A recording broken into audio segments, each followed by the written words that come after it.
Hello, everyone. Welcome to the Emerging Pod, where we guide emerging people into emerging careers. Today's guest is Sean Gourley, a physicist and founder with a wealth of experience in data, machine learning, and visualization, applied in areas like defense, financial markets, and epidemics, just to name a few. 8 years ago, he founded Primer, an AI company helping decision makers in large companies, governments, and defense services make sense of large volumes of data to improve decisions. And he recently stepped down as CEO to get a bit more free time to join us on this podcast, firstly. And then secondly, to immerse himself into the latest scientific research on swarm dynamics and computational creativity. Sean, thank you very much for joining us. Good to have you. Thanks for having me on here. Great to be here. So we were looking a bit about your background, and earlier in your career, you chose to study physics and then go into nanotechnology. We were just curious, what sparked this interest?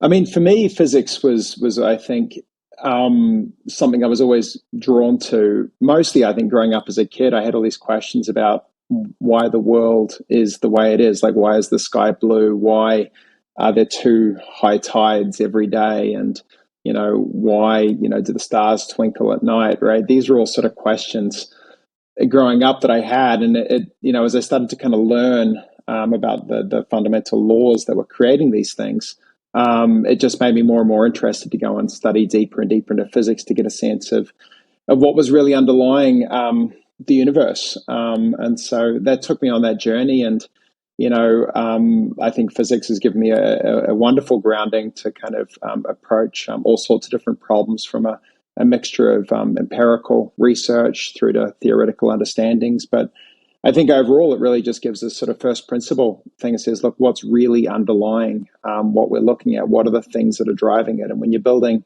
companies and building businesses, I think that skill of being able to take data from the empirical side, have the theories, and then combine that with a sense of what's really important, what's really driving things. It's a great place to kind of come from. And, it doesn't hurt too that, it trains you well in maths and computer programming. So I'm a big fan, a big supporter of physicists, and it's certainly done me well. Nice. That's very interesting. I'm also a physics nerd. I love physics. And I remember for me, when I was younger, it was light. That was trying to understand and make sense of light was what really sparked my curiosity in physics. So you studied nanotechnology and then you transitioned into a PhD and you studied the mathematics of war. First of all, what is the mathematics of war? Yeah, so look, I came through nanotech, spent a lot of time alone in the physics lab running experiments and cluster deposited nanowires and seeing the conductivity behavior under magnetic influence. But then when I got to Oxford, I think I really wanted to take that opportunity to kind of push the boundaries of physics. And, for me, that was coming in and taking a look at how we could use some of those techniques from physics to try and understand the world around us. And, that led me all sorts of different places, but ultimately it landed into studying war and studying insurgencies, particularly in Iraq and Afghanistan, trying to understand if there were any patterns in the violence, and if there were patterns in the violence, what would be creating those. And it turns out as we started that journey, that it actually was a whole bunch of different mathematical signatures in the way violence unfolds. And one of those ones is the distribution of the sizes of attacks. And so if you look at a conflict, you can plot out the distribution of attack sizes, and it follows a power law distribution with an exponent of negative 2.5. And it's not just for Iraq, but that pattern seems to repeat itself all around the world. And it's as though all the different insurgent-based conflicts seem to coalesce around the same mathematical distribution of attack sizes, which, when you think about it, of all the different ways that attack sizes could happen, of all the different distributions that they could choose from, every conflict that we studied coalesced around that exponent 2.5 or negative 2.5. And so what as a physicist, first of all, you discover these patterns. The second one is, well, what's driving, what's creating these patterns? And then you get in and start running simulations to try and explain this, because, when you observe a common mathematical signature, you start to think there must be common behaviors underlying this. And it turns out a lot of this stuff is really the way in which insurgent groups are formed, insurgent groups coalesce, and the way in which they're attacked, and the way in which they fragment over time. And so when you start looking at this kind of dynamics of coalescence and fragmentation is a sort of a characteristic signature of a successful insurgency. And the reason that all these conflicts have the same mathematical pattern is because if they don't find the solution, they're not around long enough to have any data. And so if you think about this, it's really, survivorship bias, that every insurgency that's, figured out how to be successful has figured out a very similar organizational structure, albeit an organizational structure that no one inside of the insurgency is actually aware of. And so it's an emergent property that tends to repeat itself as a sign of a successful organizational structure. So really, really interesting stuff. When we published that work on the cover of Nature, and it really was, for me, kind of, I think, the culmination of 5 years of working right at the edges of physics, and a wonderful kind of experience to be part of that research team. I like the way you explain it. It's very much a physics way of explaining phenomena. And how did you approach so in physics, you have a system, you can recreate it. Like most of the time, you can recreate it in the lab, in an environment, you can measure it, you can study it. When it comes to people, it's a lot more challenging to do that. How do you create assumptions around like why you're observing this type of patterns, and how do you go about testing those assumptions? Yeah, I mean, so the first thing that comes through, right, it's kind of like saying, if you're going to model the flight of an airplane, what assumptions do you need to put in, and what assumptions can you leave out? And so if you look at flight, right, you should probably look at, wings and the shape of the wings. You should probably look at fluid mechanics and the flow of, air across those surfaces. You probably should look at weight and gravity. There's probably some other pieces there that you should take into account. But it doesn't really matter what color the seats of the plane are, or it doesn't matter what's playing on the in-flight movie system, and it doesn't really matter what drinks are being served. So if you look at this, kind of the challenge, I think, when you're looking at this, is trying to say, well, what are really the fundamental forces that we should be looking at, and what are the ones we can safely, assume to be secondary importance? Now, when you look at conflict, one of the things you have to look at and say, well, we looked at insurgencies from Colombia to Sierra Leone to Afghanistan to Northern Ireland to Iraq, all very different geopolitical things, all very different, actually even weapon systems being involved. And so when you look at these, you start to say, well, it can't be driven by the differences, right? Like this can't be something where it really matters that the conflict is between Protestants and Catholics, right? Because if it were the case, then that really goes out the window when you look at the FARC guerrillas in Colombia. So the dynamics of this start to come through and say, well, all right, well, what are some fundamental kind of things that could be driving the sizes of attacks, or the timing of attacks, or the geographic diffusion of these attacks? And then you start looking for signals in the models that you're creating. And the goal, I think, of all the work in physics, to try and get the simplest model that can explain the most. And that isn't, that isn't, just piling all sorts of parameters in place to try and find, parameter optimization. And so I think, the simpler the model you can create that can explain the phenomena that you're observing, that's generally a pretty good sign that you're on the right direction. That makes sense. Have you studied, personal curiosity, have you studied anything about Niger in West Africa? No, I mean, I did. No, I don't think that was included in the data sets that we were looking at. One of the interesting things on this is when we started the whole process, there was actually collecting the data. It was actually very, very tricky. And so we're looking down to attack level data. And, as it started out, no one had really, invested a lot of time in creating a complete set of all this data from around the world. But we were lucky to work with some things in different places to get actually a pretty broad set. I think there was, upwards of a dozen different conflicts. We had high resolution data. But we also had to work to create, some of the emerging text processing and natural language processing to try and pass through all these different descriptions of the violence that was happening. And so that was kind of the data collection side of this was also a big piece of the equation. And I think as we've gone on, people have got more data sets and subjects them to more analysis. So people may have looked at Niger subsequently, but I don't think it was part of the analysis that we did initially. No, that's fine. Just personal curiosity. We currently, actually, as of yesterday, there's a bit of a coup going on in Niger at the moment.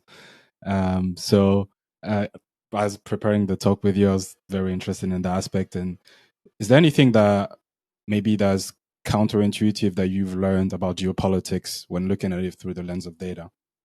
Yeah, look, I think one of the things that kind of comes through from this is when you're looking to defeat an insurgency, the most effective attack strategy is to focus on the mid-sized groups. And so you think of a distribution of group capabilities, right? You have groups that are very strong, are able to carry out very large, very deadly attacks. You have groups that are weak, that can only stage kind of low-level attacks. And of course, you have groups in the middle. Now, these are all distributed according to this power law distribution.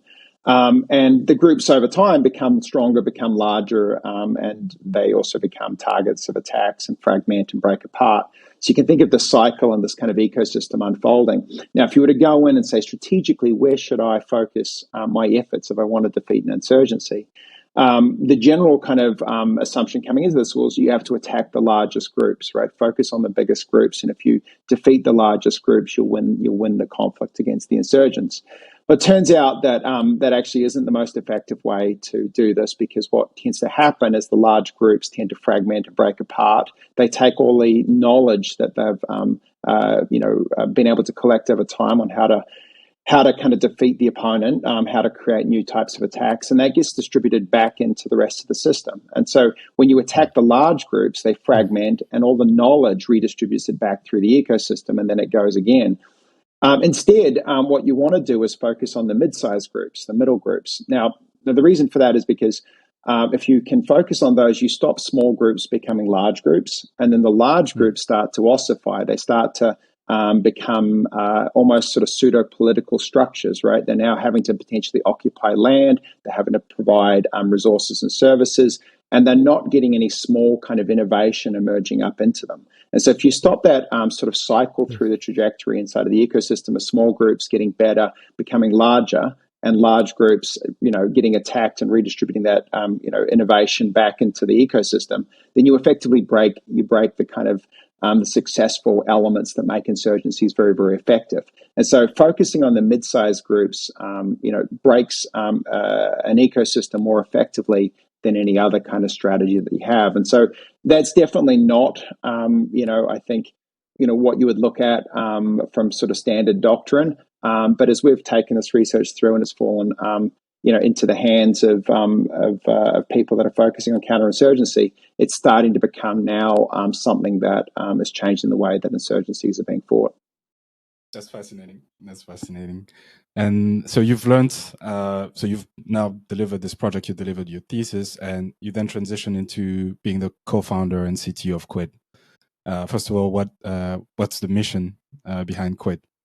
Yeah, so for me, I knew that I wanted to come out and build things, right? So I've been in this sort of place of doing the research and publishing papers and getting the PhD and all that. And coming out of that, I knew that I wanted to do more than just publish theoretical papers. I wanted to go and build. And for me, that was what brought me out to San Francisco.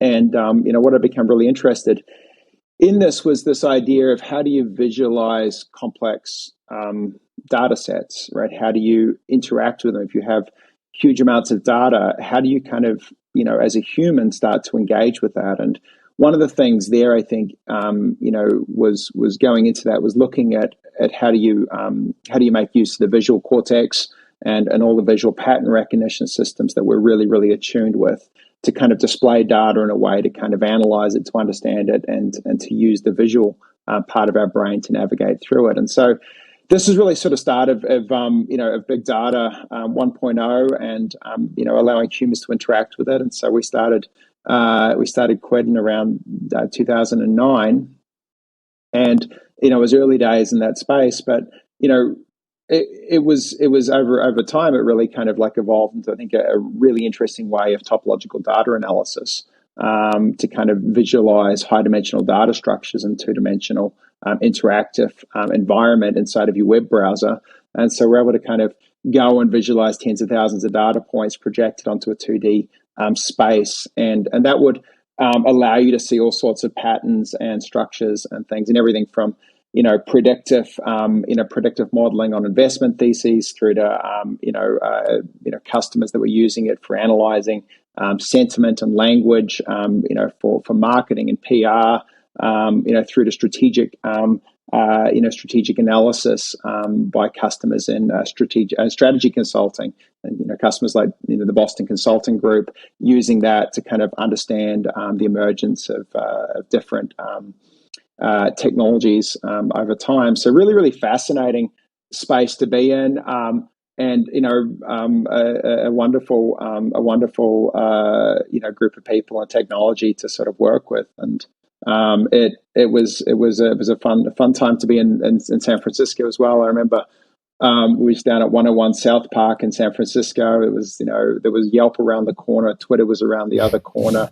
It was ping pong, games and late nights, and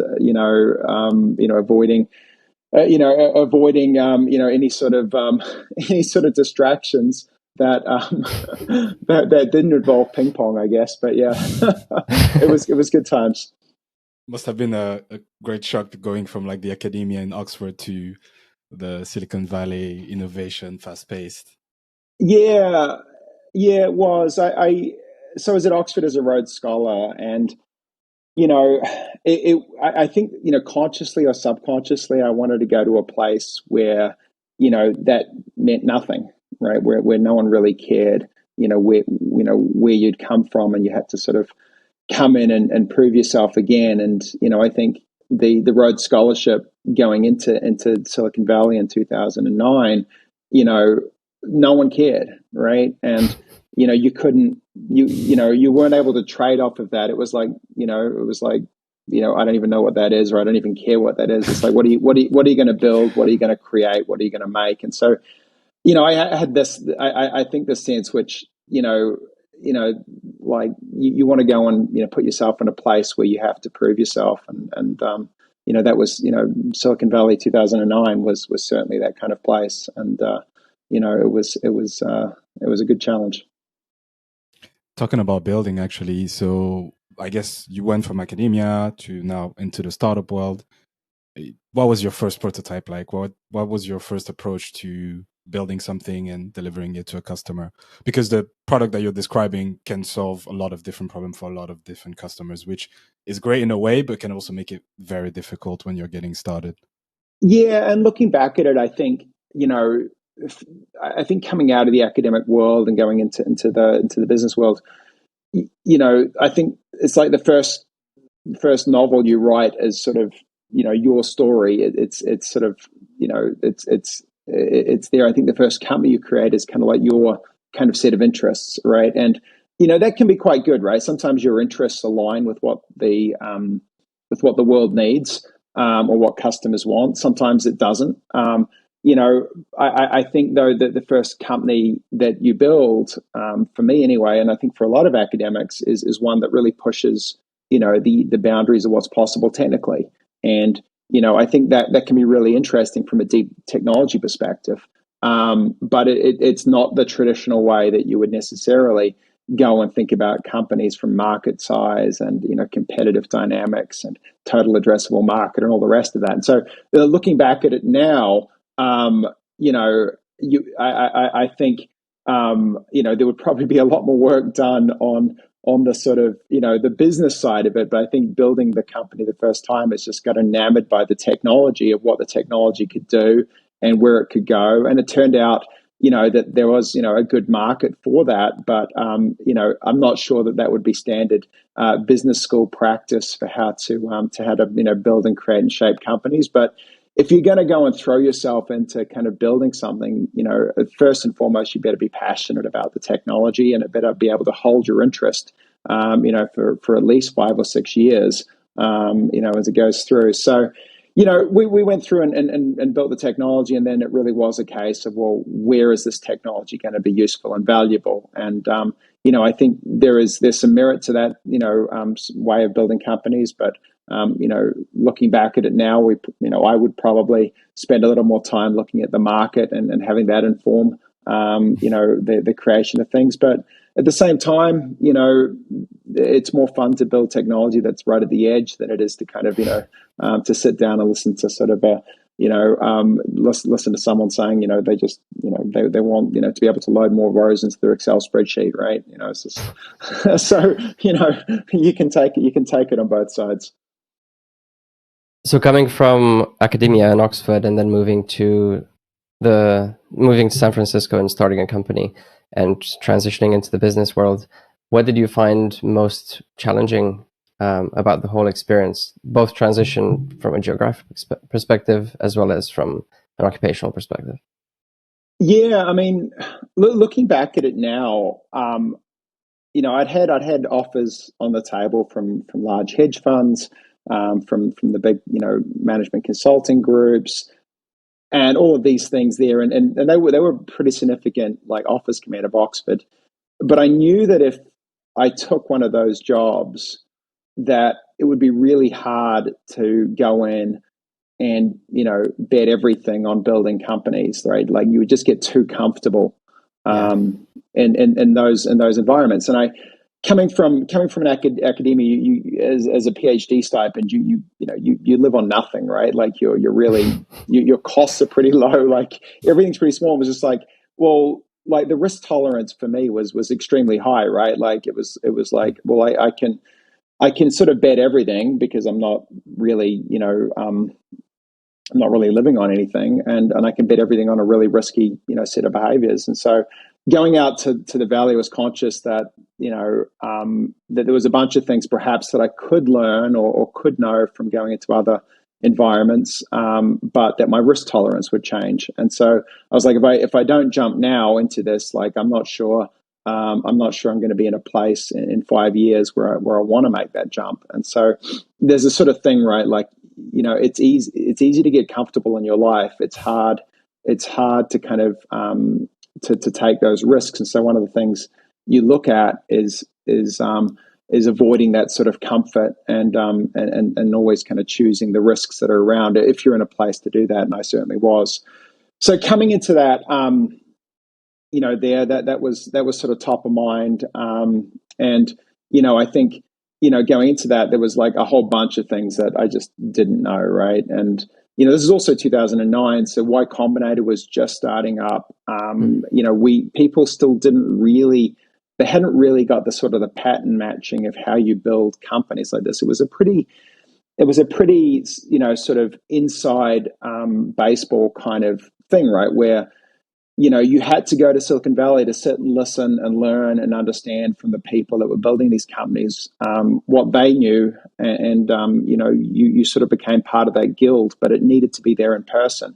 And so, coming in, I had no idea what a Series A was, or what preferred stock was, or what a venture investment really entailed. I knew that Silicon Valley was where you went to build things, and I knew that excited me, but I had no idea about anything else. And what I knew was that if you in my experience, it always taught me, if you go somewhere where there are practitioners that are passionate about what they're doing, and you immerse yourself in those environments, you're going to learn a whole bunch of secrets from those guilds that most people don't know.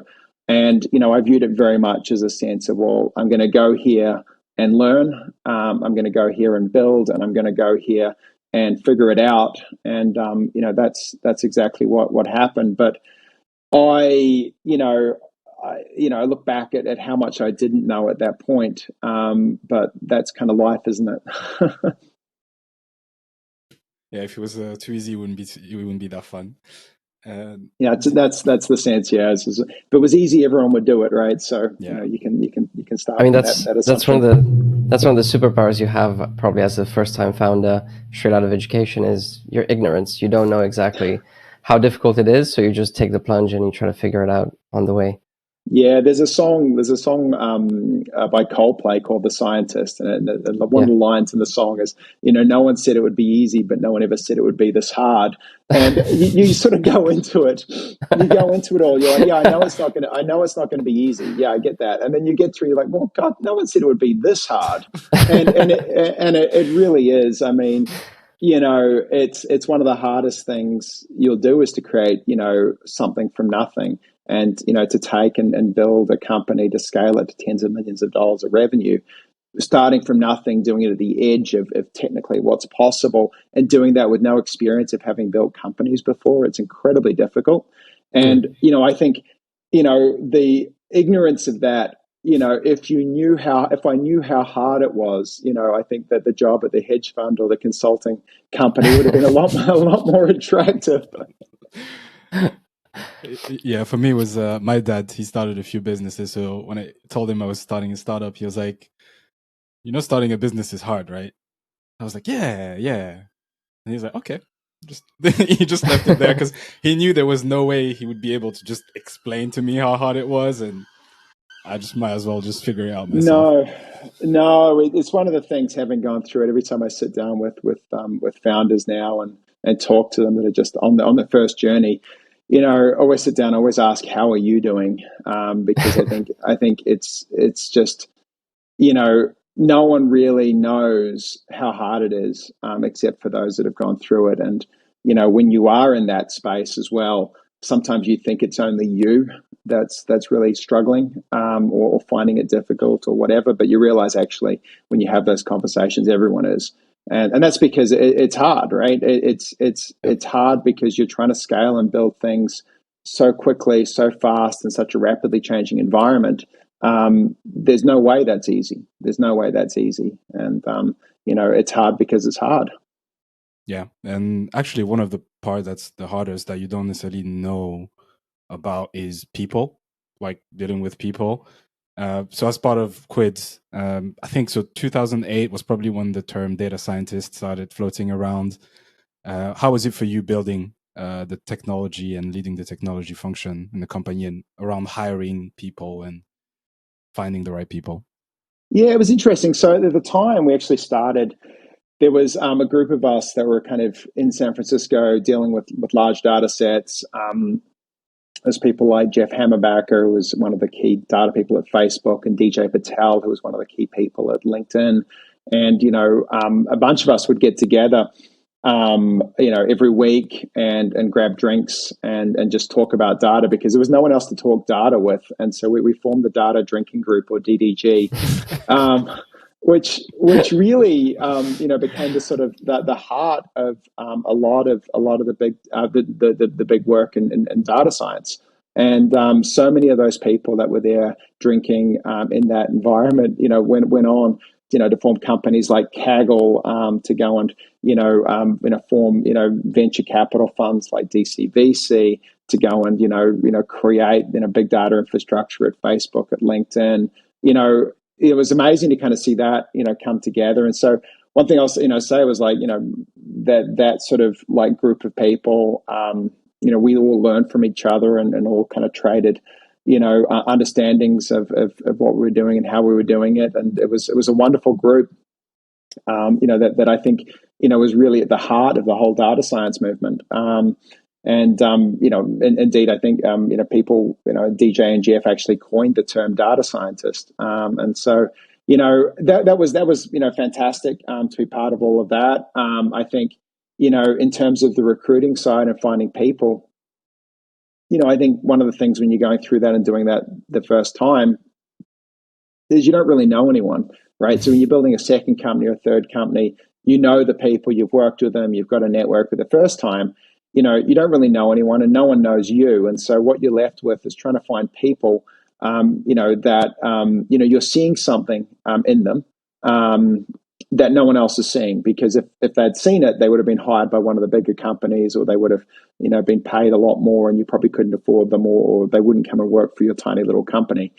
And so you end up looking, for these little sparks of things that, that other people aren't seeing. And of course, as you go through that, that becomes a sort of sense of intuition. It becomes a sense of, a little something that you see. And so, that was probably, there. I think as you go on with these companies, you get, more of a choice. You've got more reputation. You can be much more choosy. But I think in your first company, when you're building these things, you're kind of looking for those diamonds in the rough. And we found a bunch, I think, of super interesting people that came to work with us, and many of them have gone on now and had fantastic careers, inside of all sorts of different companies, which I think is always the sign of success. If you can hire someone very early in their career and they go on and have a great career, I think you've picked well, and you've been a pretty positive influence on the whole ecosystem. Any interesting stories of someone that surprised you in good or bad? Yeah, I remember where I learned. There was one test that we had, that would run sort of quite a challenging mathematical test, and no one would really solve it. It was kind of one of those ones that you put out, and it wasn't really meant to be solved. And I remember one person solved it, and we ended up hiring them. And it turned out that they were just terrible. And then I realized there was a sort of correlation of there are some things, if you can do them, you probably aren't a good fit for sort of companies. And so it was one of those ones that sort of, I remember sitting with me, and I was just like, yeah, if you're too good at something, it means you're probably not good at the other things. And so, I think there's a sort of, inside of that, it's like this question of how do you run interviewing processes to really get at the heart of what actually is correlated with being a good performer. And that always sits in my mind, that sometimes, it's your test that's kind of measuring the wrong sets of things, so that's there. I think on the other side of people that, people that were, very good, it's funny when you look at it. We've got people now that are chief revenue officers of very large companies around that we hired as first time salespeople. We've got people that we hired as their first job out of college that are now very successful founders that have raised tens of millions of dollars. And I still sort of I look at this and think of how do you know when you're sitting down with someone, if they're going to be any good? And, all I've got to in this place here is I've not found a test that's really predictive of that. The only thing that I've really found is that, it for me really is a kind of a trust your gut, or trust my gut kind of feeling, and that's sort of, I think, done me well. I think the second bit is, if you put enough barriers in way of people with, you go through is like, well, here's the mission, and you've got to be very aligned with this mission. Here's the kind of the cost to you in terms of, you're going to have to take a salary cut, and you're going to have to go through all this. Once you start putting cost functions in front of this and are really aligning on mission, the people that you tend to get are really in for the ride. And, people say, your values, are good, but they don't really mean anything until it costs you something to hold them. Mm-hmm. And, people can agree with your mission, but it doesn't really mean anything until it costs them something to agree with that mission.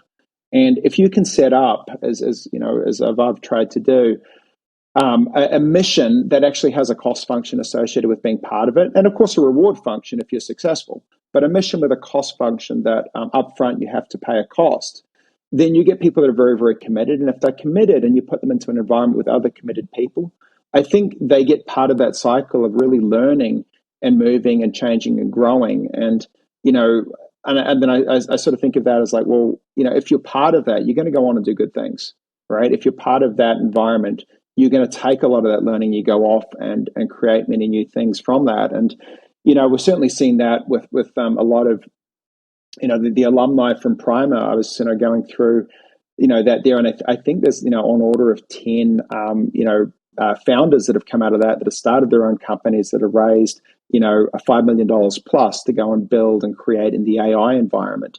And that's one of the things for me that's there's wonderful to see. And I sit down and chat with some of them about their journeys. But when you can hire people for their first job out of college, and for them to come through, go through, spend 2, 3, 4 years working with you, and then come out of that and start their own companies, it's really fantastic.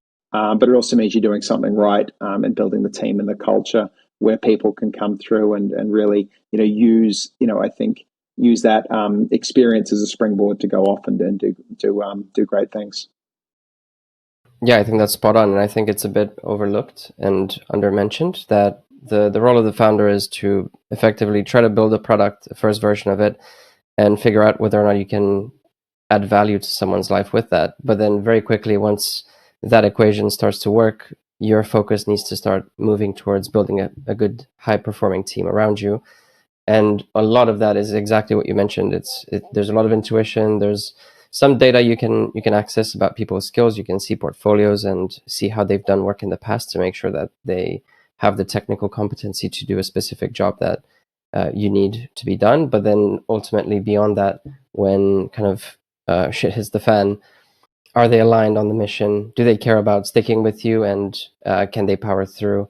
That's very difficult to find and ascertain in people. So probably once you start to do that a few times, you start to build a bit more of a sense of intuition on what to look for. Are there any specific key signals that you've noticed when you were talking to people?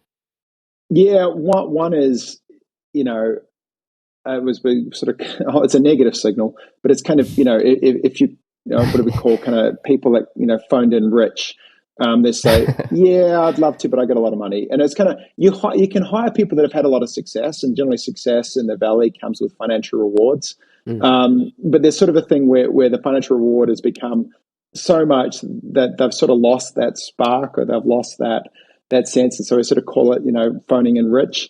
And it's a tough one, because you get these stars, and you're like, they're there, but then you realize that there's quite a different profile from someone who, has got just, an all or nothing, right? This is what they need to make their career. So that's one, right?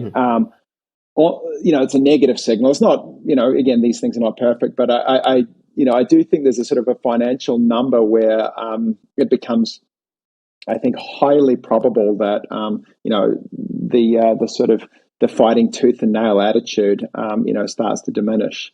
So that's one side. On the other one, I think when you're building a company, you need to hire people that are ultimately company builders, right? I always say the hardest thing about building a company is building the company.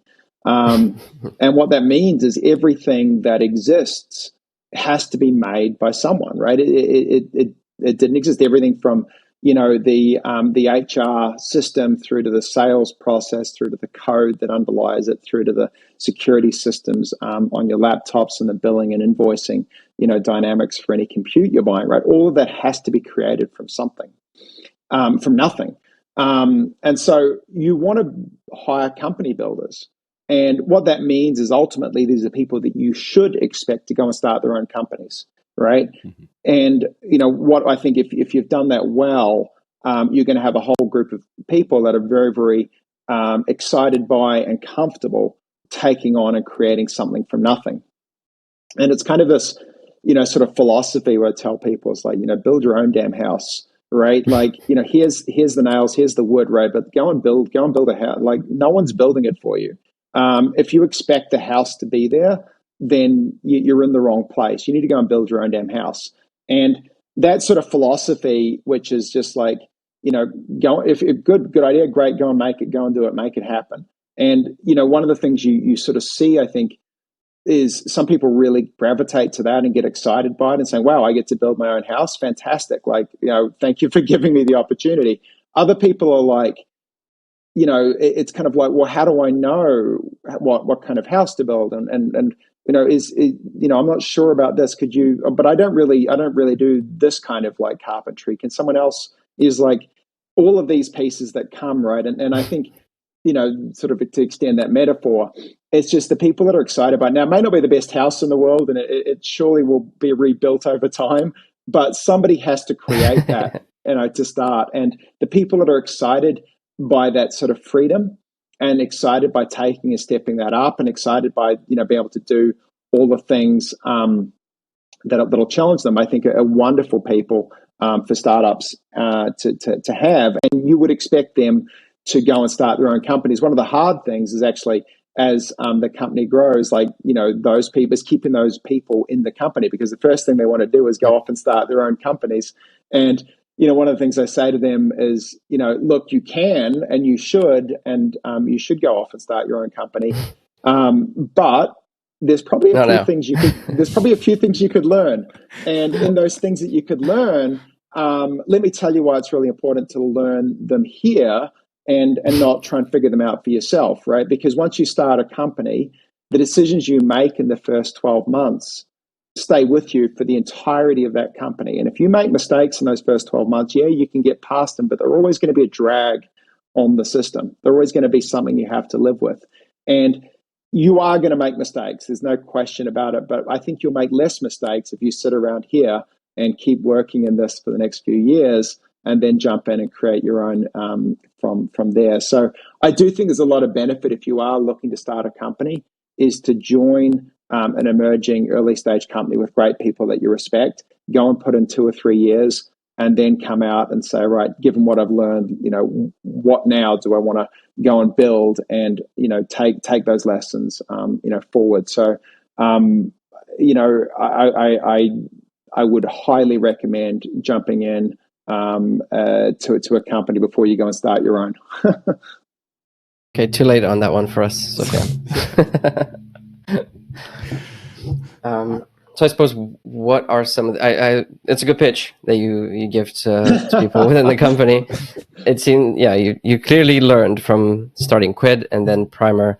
What are the things you've done differently when you started the second company? Yeah, look, with Primer, I think there's a few things that go through it. The first is I was just really intentional about the investors I took on. I think you realize as a founder and CEO that you spend a lot of time with your investors and your board members, and choosing them very carefully at the start, particularly the seed investors, and taking that, with I think the sense of, these are the people I'm going to be working with to build this company. I think that's probably was certainly something for the second time of building, is you think about your investors very closely. And the reason is that the kinds of bets you want to make and the things you want to do have to be aligned with what the investors are looking for, or what they thought they were investing in, and that has an outsized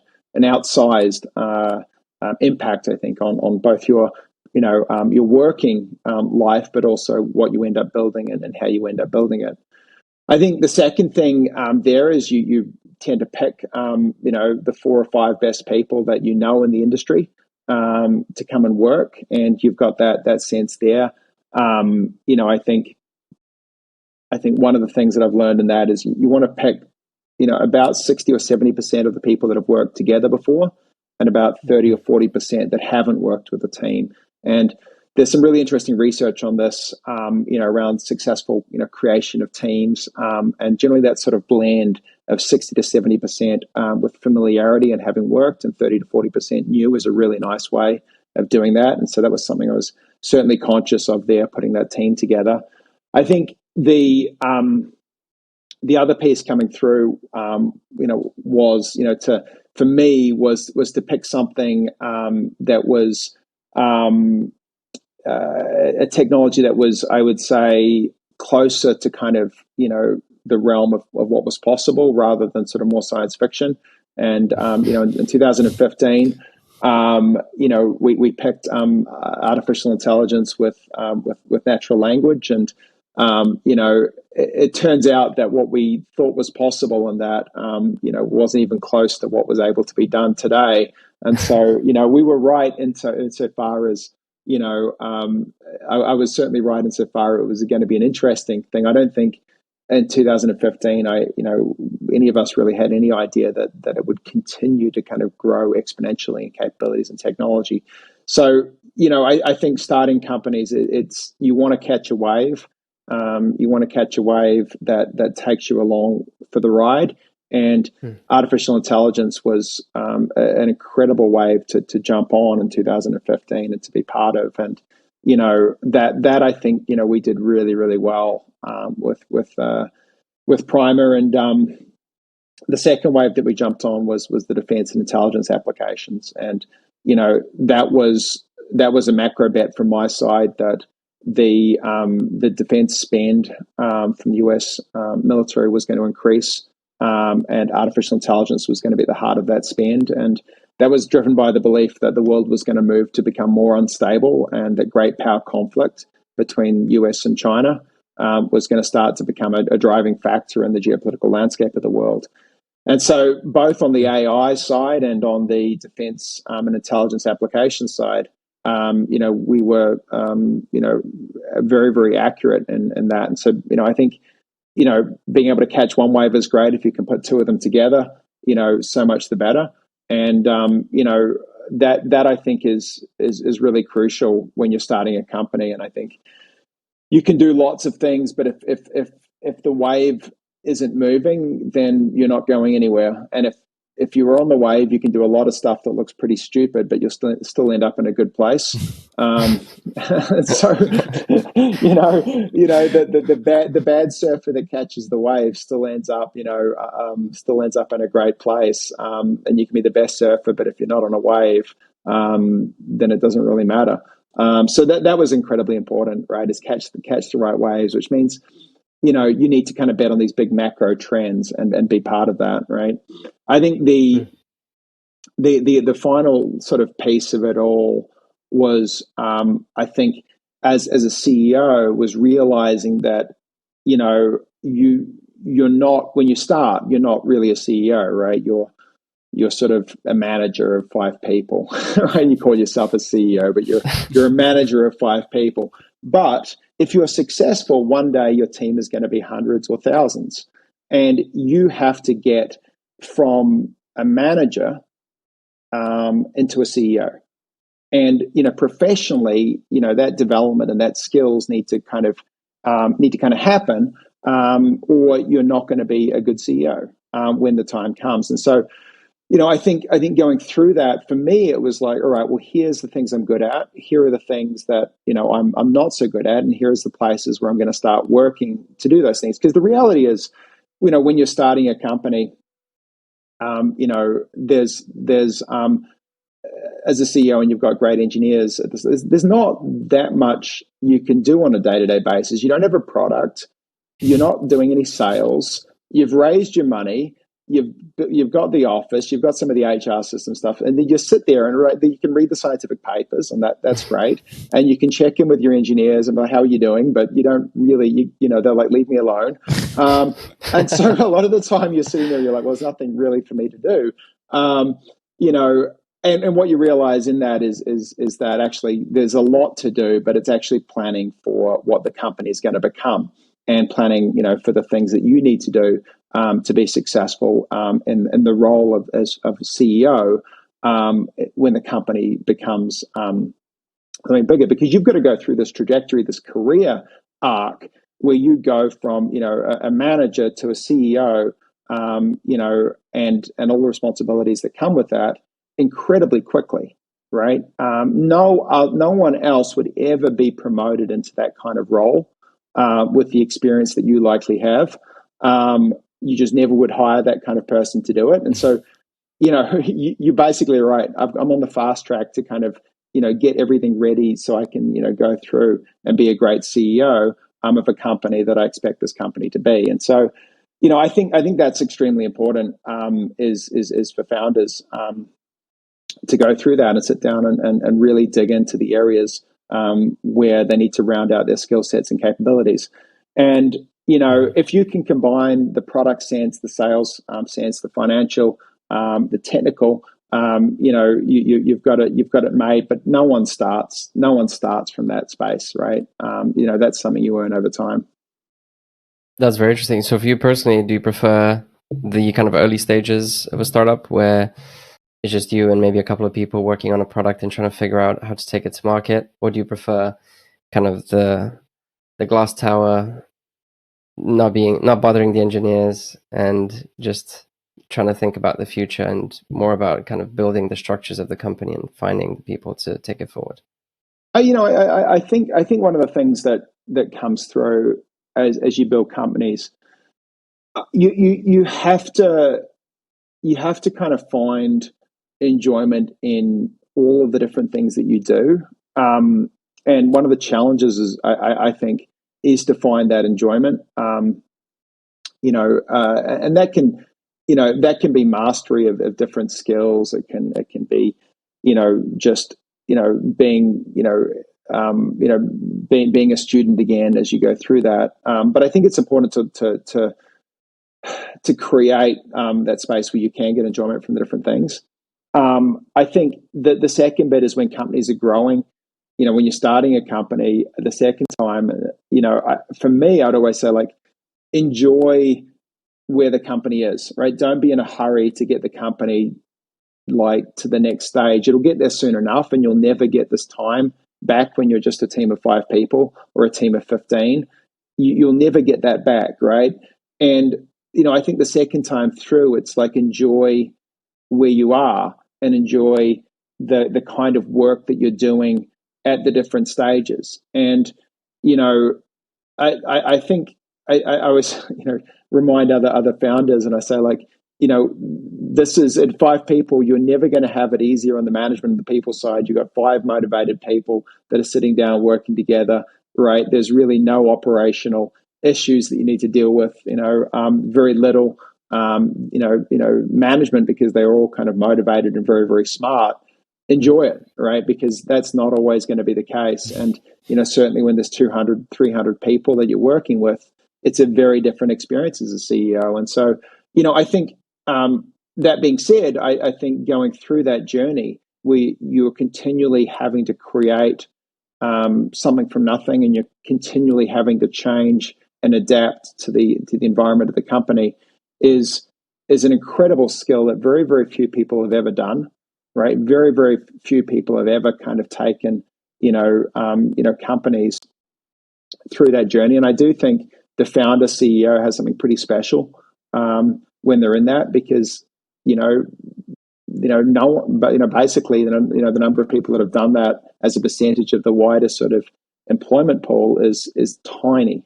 And so, plan for the future, make sure you've got the skills, but at the same time, enjoy where you are, because you're never going to go back. If you're successful, you're never going to go back to those kinds of challenges and those problems.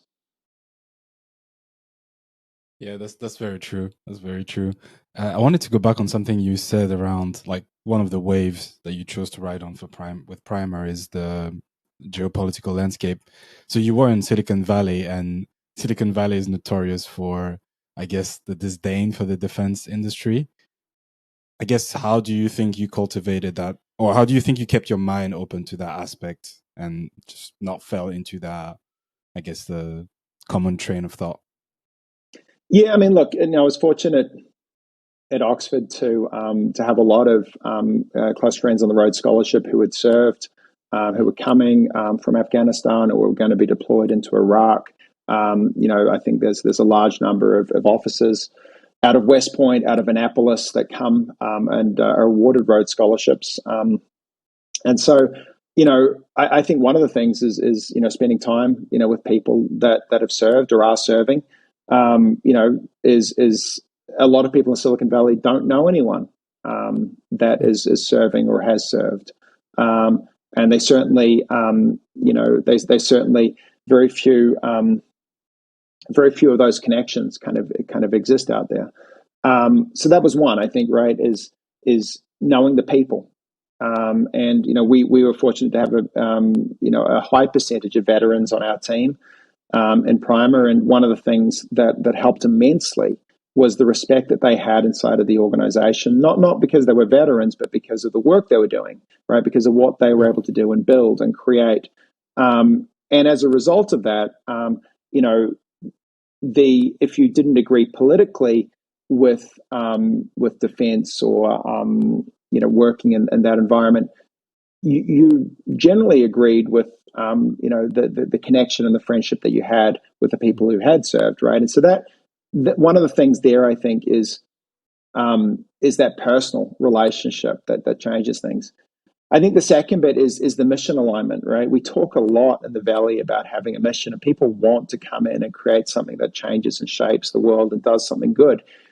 And you realize all of that is there, and then you hear the stories from people from special forces of what they did in Afghanistan, or you hear of the stories from naval officers, serving in the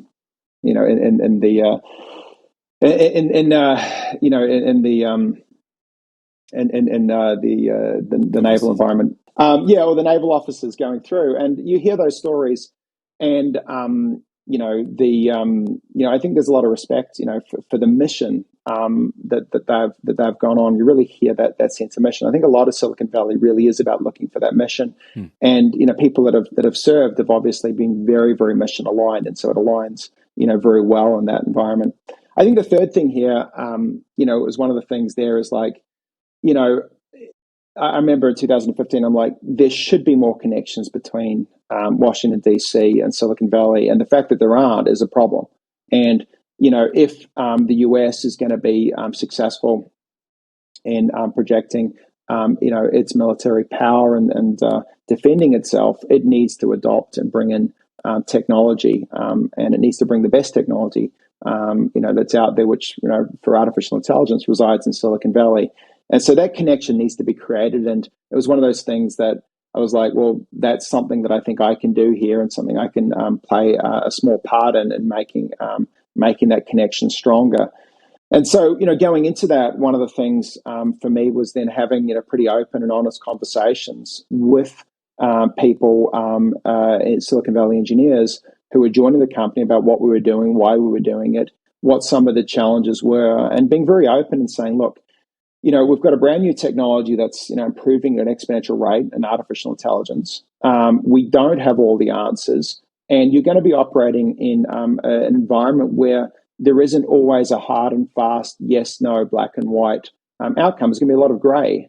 And if you're not comfortable in a gray environment where you're having to make decisions about how this technology is going to interact with the defense industrial complex, then this isn't the place for you.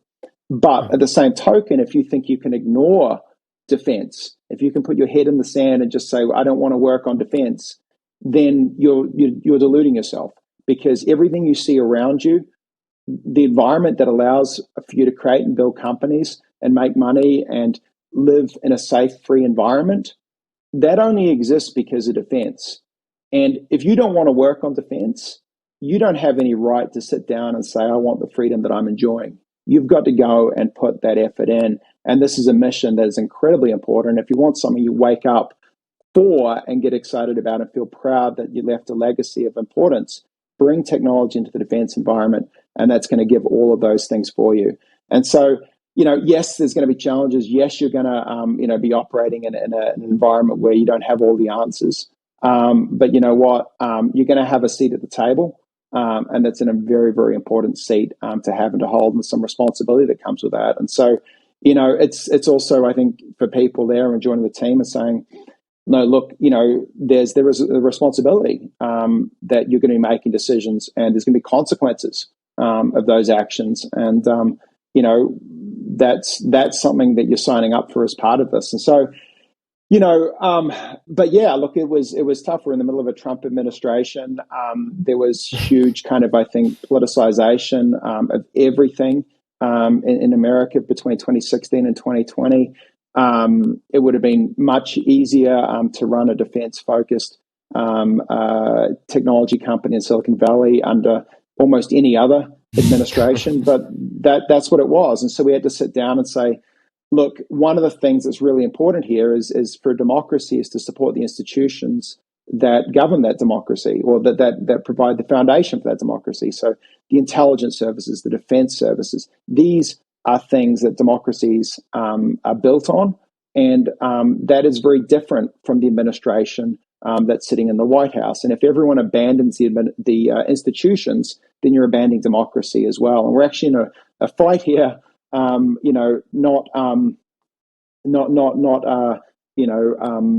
we're in a fight here with pretty significant consequences. That if America doesn't come out on top, or the Western liberal alliance doesn't come out on top of a future conflict with China and Russia, then the world looks very, very different. And so now's not the time to give up on these institutions. Now's not the time to give up on the democratic values. Now's the time to bring the best technology to bear on one of the most important problems in the world, which is defense and intelligence. That's well put. That's well put. My dad also served in the Air Army, and he actually did part of his training in the US. And one thing that he told me is that he finds it really funny how like some of the new technology, once they hit the consumer market, and from his perspective, having been in the army, having seen that, he's like, oh yeah, has been there for years. So even if you're someone that's passionate about technology, if you look at history, a lot of the technological advancements have been made as military push. Yeah, I mean, a huge amount. The Silicon Valley was built off of the backs of defense spending, very, very clearly. The work, that we see, in the movie Oppenheimer was obviously a huge amount of money that went into fundamental physics that was driven by defense spending. The internet itself was a project created for communication networks, that would be resilient to a global thermonuclear missile attack. And so, all the different dynamics and computer vision that have driven in, for self-driving cars were initially, driven by DARPA funding. We at Primer, we took a lot of money from InQtel, which was the investment arm of the intelligence community in the US. We took a lot of money, from them, and they really pushed technology forward in circa 2016 when we took that investment into artificial intelligence for natural language processing. That was very, very early in that world. And so, I think the defense environment, or defense, and intelligence, organizations have had a long, long history of funding bleeding edge technology. That continues to the day here. I think that being said, like there is a separation between Silicon Valley and Washington, D.C., even today, culturally, geographically, and technologically, and that has to close. And so, one of the things here is hopefully we've taken a bit of a step to close that, and hopefully other people can kind of see what we've done and take on those sets of challenges as well. Nice, Sean. I think we could stay here and chat for the whole day, but we're conscious of your time, and we've come close to our end for today. It'd be great to have you back. We didn't even go into talking about more of the nooks and crannies of AI in defense, or kind of going into large language models and how they've changed the work that you've been building. So it would be nice to have you again. But just to kind of leave it off for this one, so you just stepped down as CEO of Primer. What are the next steps for you? How are you thinking about the future? What's driving your curiosity moving forward? Yeah, look, so I think for me, it was 8 years of building it, and had, I think, the space there to kind of now step down and bring in a new CEO and get the team, up and running with new finance and new capital coming into the company as well, and leaving it in a really good place. So that was really important to get all that together. For me, is I think this. I think when you come out of building a company and you've put 8 years of your life into it, I think there's time to sort of decompress and time to decouple a little bit from that sort of life. And for me that involves some traveling and surfing and reading. And I'm sort of happy to say I've been pretty successful on all of those. The reading list has been great. The surfing has been wonderful. Spent a lot of time on the water, and been able to travel and just reconnect with a lot of friends that unfortunately you don't get to spend a lot of time with when you're building these companies. So all of that's been great, and I'm sort of maybe kind of halfway through that. Maybe there's another few months of this. We'll see how things are. I'm particularly interested at the moment in swarm dynamics. I think one of the things there is artificial intelligence by itself is really interesting, but I think when you put artificial intelligence into a swarm, it becomes a lot more interesting. And so that kind of, I think, obviously has sort of a combinatorial set of complexities that come with it. But swarm dynamics is really interesting, and I think there's some stuff there that's fascinating. I think the other bit that I've been spending some time with some of the America's Cup yacht racing teams, and looking at high speed foiling,